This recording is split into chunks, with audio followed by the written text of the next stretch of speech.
wabarakatuh.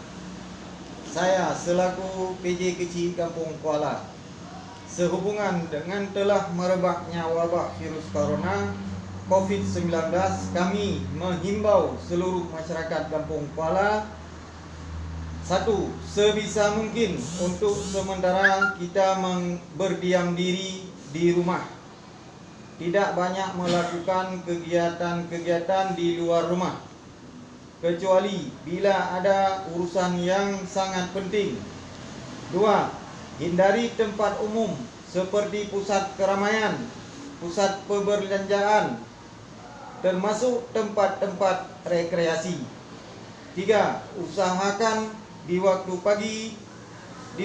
pagi hari berada di ruang terbuka di bawah sinar matahari. Empat, hindari tempat yang tertutup, berlembab atau di ruang ber-AC. 5. Mengkonsumsi buah-buahan dan sayur-sayuran untuk asumsi vitamin tubuh kita. 6. Selalu bercuci tangan yang bersih dan selalu memakai masker bila bepergian, insya-Allah terhindar dari virus corona. Dan selanjutnya, himbauan khusus untuk masyarakat Kampung Kuala. Mari kita menghadapi virus ataupun wabah COVID-19 ini.